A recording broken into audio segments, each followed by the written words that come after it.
Il y en a un qui était bien présent hier, pas sur le terrain, enfin si, sur le terrain européen, c'est Emmanuel Macron. Petit rappel à l'ordre aux Américains. On va voir ça ensemble, justement, qui a essayé de non pas s'interposer, mais de prendre position dans cette autre guerre entre un Joe Biden et Vladimir Poutine. Écoutez, justement, c'était devant le Parlement européen.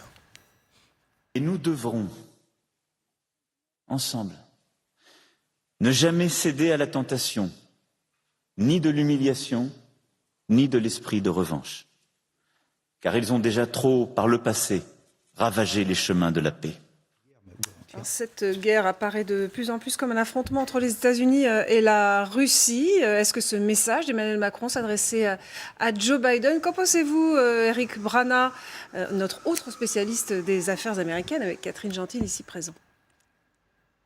Bonjour, oui. Alors, moi, je ne pense pas personnellement que ce message s'adressait à Joe Biden. Je pense même que ça a été coordonné avec Joe Biden, à savoir que la première des préoccupations désormais pour les non-belligérants, mais qui sont en soutien de l'Ukraine, c'est de proposer une porte de sortie à Vladimir Poutine. Et c'est vrai que l'humiliation pourrait l'entraîner vers l'irréparable, en créant une escalade qu'on ne contrôlerait pas. C'est ça désormais qu'il faut éviter. Joe Biden a fait à peu près la même déclaration 2 heures avant devant un parterre de financiers du Parti démocrate. Donc on peut se dire qu'il y avait eu discussion avec Emmanuel Macron et d'autres chefs d'État européens. Est-ce que c'est une façon, alors là, vous allez être plusieurs à répondre sur ce plateau, parce que des spécialistes des États-Unis ou de la chose américaine, il y en a.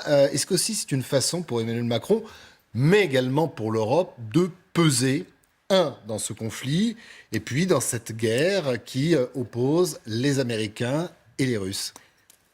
Ça me paraît être absolument le cas. Macron a fait un discours splendide d'ailleurs, à tous les niveaux, et il a dit exactement ce qu'il fallait dire. Il est le seul qui est maintenant, si vous voulez, en position de continuer à éventuellement travailler vers une solution, vers une fin de cette guerre. Alors à l'heure actuelle, les Américains ne parlent que de, dans un certain sens, augmenter et continuer la guerre. Et il faut bien que quelqu'un, à un moment ou à un autre, commence à s'occuper des négociations. Donc je ne sais pas si M. Macron a consulté M. Biden pour faire son discours. Personnellement, ça m'étonnerait un peu, parce que le discours était, en fait, par certains côtés, aller à l'encontre de ce que Biden est en train de dire tous les jours. Et particulièrement, à la fin, il a bien indiqué que l'Ukraine ne ferait pas partie de l'Union européenne tout de suite, mais dans plusieurs années, peut-être dans plusieurs décennies. Ce qui n'a pas dû faire plaisir aux Américains. Par contre, ça a dû faire plaisir aux Russes. Catherine Gentil, on dit beaucoup que les Américains font guerre par procuration via l'Ukraine envers la Russie. Oui, maintenant, c'est un peu force de le constater. C'est vrai que, étant donné la quantité d'armement, le nombre de milliards de dollars dépensés dans ce but, c'est vrai que ça ressemble quand même à une guerre par procuration, puisque justement, il n'y a aucun Américain, en tout cas officiellement, au sol, dans la région, et enfin en Ukraine. Mais ce qui est sûr, c'est que ça fait maintenant plusieurs semaines qu'on voit qu'il y a des objectifs qui sont quand même différents entre les anglo-saxons et une partie de l'Europe représentée par Emmanuel Macron. C'est-à-dire qu'on a l'impression que quand même les Américains sont plus dans le combat immédiat. D'ailleurs, hier, Joe Biden a signé une directive qui n'avait pas été utilisée depuis la Deuxième Guerre mondiale pour accélérer la livraison d'armes en Ukraine. Et de l'autre côté, on voit bien que les Européens, et Emmanuel Macron en tête, parlent plus d'une sortie de crise et comment on pourra envisager l'avenir. Alors, aussi parce qu'il y a peut-être 9 heures d'avion entre Paris et Washington, donc les Américains sont plus loin. Les Européens sont vraiment à côté de l'Ukraine et de facto de la Russie. Et c'est vrai que depuis le début, Emmanuel Macron systématiquement appuie sur le fait qu'il faudra trouver une solution qui sera une solution négociée pour réussir de nouveau à cohabiter avec la Russie, qu'elle soit dirigée par Vladimir Poutine ou quelqu'un d'autre. Jean-Éric Brana, mes questions aussi très ouvertes sur ce plateau. Est-ce à dire également que le président Macron, et pas lui, seulement en Europe, se rende compte que dans cette guerre, il y a l'Amérique d'un côté, la Russie de l'autre, l'Ukraine bien évidemment, mais que pour les Américains, cette guerre aujourd'hui contre les Russes dépasse peut-être le seul théâtre de l'Ukraine. Et de se dire que si on veut peser, c'est maintenant. Alors, il y a beaucoup de choses dans votre question pour essayer de présenter une nuance par rapport à ce qui a été dit il y a 2 secondes. D'abord, Emmanuel Macron, c'est vrai, essaie d'avancer sa propre carte en Europe et il continue à le faire. Donc ce n'était pas simplement électoral, comme ça a pu être dit à un moment, mais c'est une politique délibérée d'Emmanuel Macron qui aimerait que l'Europe puisse se constituer, notamment avec une politique de défense commune. C'est très long, c'est très compliqué et bien sûr, il est toujours sur la même ligne. Ça, c'est le premier point. Maintenant, c'est vrai que ce théâtre d'opération dépasse largement l'Ukraine, c'est ce que pensent les Américains. Ils sont là dans un combat qui engage l'ensemble de la planète. On a eu l'occasion d'en parler déjà sur ce plateau, à savoir que ce qu'on regarde d'un peu plus loin, c'est les grands voisins de la Russie, c'est l'Inde et la Chine. Il y a un problème géopolitique beaucoup plus stratégique pour les Américains. Et c'est bien pour ça qu'ils sont en train d'aider l'Ukraine, parce qu'il faudrait regarder tout cela avec une loupe qui recule, enfin il faut faire un zoom arrière et puis regarder l'ensemble de la planète. Maintenant, je ne pense pas du tout, comme le disait Anne Kras tout à l'heure, c'est assez rare que je sois en désaccord avec elle, elle le reconnaîtra, mais que Biden soit en désaccord sur la question européenne, il s'en est pas mêlé et je crois qu'il n'a pas dit un mot sur cette question-là. Il est même en soutien de l'Ukraine pour l'entrée dans l'OTAN, ça oui, c'est sa partie. Il le dit déjà depuis de nombreuses années, puisque les Américains, c'était du temps où il était vice-président, avaient déjà donné leur accord et poussé dans ce sens. Aujourd'hui, moi, je ne vois pas de combat particulier entre Macron et Biden sur la question ukrainienne ou sur une autre question. Je vois des stratégies différentes parce qu'il y a des points de vue différents. Et tout ça, je continue à dire, c'est quand même négocié et fortement négocié. Et vous triez. Oui. Alors, je suis assez d'accord avec ce qui a été dit. Je ne sais pas si je vais pouvoir réconcilier les deux expertises. Simplement, la géopolitique, c'est de la géographie. Évidemment, l'Europe occidentale n'est pas dans la même situation géographique que les États-Unis d'Amérique, qui sont isolés par deux océans. Nous sommes, comme ça a été dit, aux portes de l'Ukraine et de la Russie. Il y a une continuité dans ce que recherche M. Macron. On pourrait aussi citer l'Allemagne. C'est que, on l'a bien vu, il avait été à Moscou avant l'invasion. Il a téléphoné à plusieurs reprises, encore récemment avec Vladimir Poutine, ce qui n'est pas le cas de M. Biden. Les relations sont totalement interrompues, de même d'ailleurs qu'entre le Royaume-Uni et la Russie. Alors, il me semble qu'effectivement, la France, l'Allemagne et peut-être l'Italie, l'Espagne, enfin un certain nombre de pays d'Europe occidentale ont certainement un rôle à jouer pour la sortie de crise, comme ça a été dit. Parce que s'il n'y a pas de sortie de crise, on est parti pour des années de guerre. Ça a été redit par notre ministre des Affaires étrangères. C'est assez réaliste. Ça va durer très longtemps. C'est assez réaliste compte tenu de l'état des forces. Certes, il y a l'énorme armée russe et ses 140 millions d'habitants d'un côté, mais de l'autre, on a une armée ukrainienne très résiliente, à la surprise générale, en février dernier, à la surprise des Russes, et qui maintenant bénéficie de l'apport assez massif, ça a été dit, soutenu par le Congrès, autant les démocrates que les républicains. Donc dès lors qu'il y a un relatif équilibre des forces, ça veut dire que ça peut durer. On avait pensé un moment à propos du Donbass, je crois que c'est le président Zelensky qui l'avait dit quand il s'était adressé en visio au Parlement français, c'est Verdun. Il l'avait dit il y a déjà 3 semaines. Et alors, bien sûr, les fronts bougent, etc., mais on voit il y a des tranchées. Mais à Verdun, ça durait 18 mois, 2 ans. Donc, on va vers... Alors, si on veut éviter ça, c'est je crois, le moment... Alors, c'est peut-être encore un peu tôt, d'ailleurs. Parce que pour pouvoir imaginer une porte de sortie, il faut que les belligérants, de part et d'autre, soient épuisés et souhaitent eux-mêmes une porte de sortie. Il faudra bien un jour que les Ukrainiens et les Russes se parlent. Ils se sont parlé, souvenez-vous, tout au début. Mais c'était surtout au moment où les Ukrainiens subissaient des défaites autour de Kiev et de Kharkiv. Mais à partir du moment où les Russes sont partis et que les Ukrainiens ont pu afficher une victoire partielle, à ce moment-là, Zelensky lui-même a dit les pourparlers de paix, on va interrompre tout ça. Surtout quand il y a eu les crimes de guerre qui ont été annoncés. Alors, il faut trouver une fenêtre d'opportunité. Alors, je ne sais pas si c'est maintenant ou dans plusieurs semaines ou plusieurs mois, mais il faut commencer. Parmi ces fenêtres d'opportunité, on va parler d'Europe dans un instant, il y a ce changement de ton, alors je ne sais pas si c'est un changement de ton véritablement, vous allez pouvoir me le dire, des États-Unis. C'est-à-dire que oui, Joe Biden hier a pris un acte très fort. pour à nouveau l'envoi d'armes, mais surtout des aides financières importantes. Et il y a quand même, alors du côté des services secrets, ça pouvait paraître anecdotique, mais on a aussi essayé de calmer le jeu. On a calmé le jeu sur la politique. Il semble que les États-Unis soient peut-être moins arrogants, moins durs, moins méprisants peut-être vis-à-vis des Russes. Mais je peux me tromper. Ces derniers jours, en tout cas. Ouais, ce qui est sûr, d'ailleurs, c'est qu'en fait, il y a toujours des contacts entre les Russes et les Américains qui ne sont pas officiels, mais ils ont procédé quand même à un échange de prisonniers il y a quelques jours. Donc, Joe Biden lui-même avait dit qu'il avait dû prendre une décision difficile pour accepter l'accord permettant l'échange entre ce prisonnier russe et américain. Donc, ça veut dire que les contacts sont même remontés jusqu'à Joe Biden, qui a eu son mot à dire.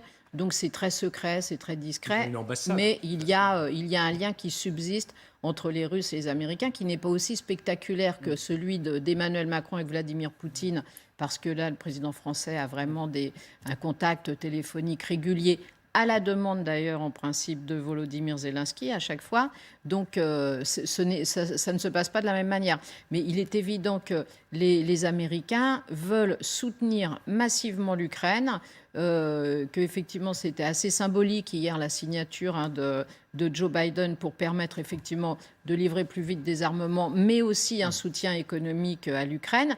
Et les Américains en fait ne s'en cachent pas. Ils ont dit clairement les choses. Ils ont dit non seulement il faut gagner cette guerre, mais il faut affaiblir durablement la Russie pour qu'elle ne puisse plus jamais attaquer l'un de ses voisins. Et puis sûrement, ce qui n'a pas été dit, c'est que en termes justement géostratégiques et de relations internationales, les Américains voient de toute façon d'un bon œil que la Russie soit affaiblie. Donc là encore, on voit qu'il y a un delta quand même entre les Américains et la vision d'une bonne partie des Européens, mais qui peuvent se retrouver à un moment effectivement complémentaire avec les Américains qui sont plus sur l'attaque et le soutien militaire au vu et au su de tous, et les Européens qui sont plus dans la recherche d'une sortie de crise. Je voulais juste compléter.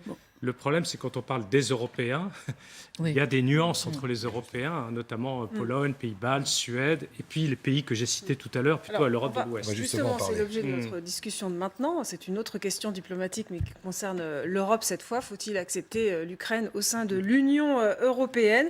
Emmanuel Macron a été plus que mesuré hier. On l'écoute. C'est notre obligation historique que d'y répondre aujourd'hui et de créer ce que je qualifierais aujourd'hui devant vous une communauté politique européenne. Cette organisation européenne nouvelle permettrait aux nations européennes démocratiques, adhérant à notre socle de valeurs, de trouver un nouvel espace de coopération politique. Alors, quelques heures après cette déclaration, le président ukrainien prenait la parole sur le thème, pas exactement avec la même vision. Écoutez. Nous espérons recevoir une réponse positive concernant l'acquisition du statut de candidat à l'Union européenne de notre pays en juin. Que pensez de cette sortie d'Emmanuel Macron hier? Pas maintenant, ce serait trop long et éventuellement vous pourriez être un État, il a dit, membre de cœur, hein, c'est-à-dire un État satellite de l'Union européenne. Justement, ça me fait penser à l'opinion qu'a écrite dans le New York Times le très célèbre journaliste Thomas Friedman, qui a dit attention, ne nous posons pas, nous les Américains, en tant que protecteur, que l'Ukraine ne devienne pas un protectorat des États-Unis. Et il a commencé à dire toutes les raisons pour lesquelles cela ne devrait pas être, y compris malheureusement la corruption qui existe ou qui existait beaucoup en Ukraine. Et donc on voit, pour rebondir un peu sur ce que vous disiez tout à l'heure, on voit aux États-Unis quand même des voix qui se font connaître et qui disent attention, on va trop loin dans ce soutien à l'Ukraine, ça va nous entraîner beaucoup plus loin qu'on en a envie. Et donc, si vous voulez, là, le président Macron fait un peu la même analyse. Il dit l'Ukraine n'est pas prête à entrer dans la communauté européenne pour toutes sortes de raisons économiques, sociales et financières, et ce problème de la corruption. Et certains Américains font le même raisonnement, non pas qu'ils ne veulent pas à long terme ou à moyen terme que les Ukrainiens se joignent à la communauté européenne, mais il y a quand même toutes sortes de raisons pour lesquelles il faudrait essayer ne pas aller si vite en affaires. Et, Peu importe la pression de Zelensky, qui, lui, n'a pas l'air de comprendre la langue européenne quand ça l'intéresse. Le problème, c'est un peu... Enfin, le problème, c'est à la fois le problème et la solution, c'est Zelensky. Zelensky a galvanisé son pays, a galvanisé le monde, il faut lui rendre hommage, on ne le fera jamais assez. Mais en même temps, il est dépendant des Américains, surtout, et maintenant, les Américains voudraient bien qu'il agisse exactement comme eux voudraient qu'il agisse. Et donc, ça va présenter des problèmes, parce qu'il faut que quelqu'un négocie. La seule personne qui peut négocier, c'est Zelensky et son peuple. Les Américains ne pourront pas négocier véritablement pour les Ukrainiens. Ils ne pourront pas négocier à leur place. Et en même temps, Zelensky est en train de commencer à se faire des ennemis, très franchement, parce qu'il communique sans arrêt, parce que c'est un acteur après tout, etc. Donc les gens commencent à dire, il ne sait pas ce qu'il fait. On sent quand même une évolution, vous l'avez senti, je crois, madame, très bien, dans la presse américaine même. Et alors, les groupes américains, qui sont d'ailleurs très intéressants à analyser. Par exemple, le Quincy Institute, qui est un think tank qui a été fondé à la fois par Koch, c'est-à-dire très à droite, et par Soros, c'est-à-dire considéré comme à gauche, ils sont absolument contre cette guerre, si vous voulez, et contre la prolongation de cette guerre. Ils sont bien d'accord pour que les Américains aident l'Ukraine, tout le monde est d'accord pour ça, mais ils pensent qu'il ne faut pas, si vous voulez, exporter la démocratie à la pointe d'un fusil. Alors, Zelensky, Jean-Éric Les Brana, néoconservateurs. toujours avec nous, Vladimir néoconservateurs. Zelensky ne retient pas ses coups, parfois contre ses alliés qui ne vont pas assez vite. Est-ce qu'il agace parfois en Europe? Est-ce qu'il agace aussi aux États-Unis, où il bénéficie toujours d'une grosse cote de popularité, on va dire? Eh bien alors, ça va être ma deuxième grosse nuance dans les propos d'Anne Kratz, puisque moi je lis exactement le contraire. Je vois d'abord un très fort soutien au Parti républicain pour ce qui est d'une intervention beaucoup plus forte en direction de l'Ukraine. Je lis les sondages aussi et les résultats de la cote de popularité de Joe Biden, où 6 Américains sur 10 aimeraient qu'il intervienne davantage et trouvent qu'il n'en fait pas assez. Et c'est Biden qui est en train de freiner justement pour que ça n'aille pas un petit peu plus loin. La cote de Zelensky, par ailleurs, est relativement forte, puisque tous les sondages disent qu'il a quand même un retour très bon aux États-Unis, notamment parce qu'on y voit la projection du courage et de cette fermeté face à l'ennemi. Et là, on est dans la légende américaine, bien sûr, le fantasme suprême de la conquête de l'Ouest, de la résistance à tous. C'est pas la même chose, mais c'est très facile de faire des projections, et c'est à peu près ce que font les Américains de la rue pour les infos qu'ils ont de cette guerre. Le rejet, il se fait vis-à-vis de Poutine. Là, on retourne aussi dans les vieux démons américains de guerre froide. Et c'est vrai qu'aujourd'hui, tout est très manichéen à nouveau aux États-Unis, avec d'un côté le bien, de l'autre côté le mal. Et Zelensky est plutôt du côté du bien, il faut quand même le dire comme ça. Merci beaucoup, Jean-Éric Brana. On se retrouve très vite dans cette édition spéciale. Anne Kratz n'est pas encore d'accord avec vous. Ce sera peut-être d'ailleurs une journée un peu particulière.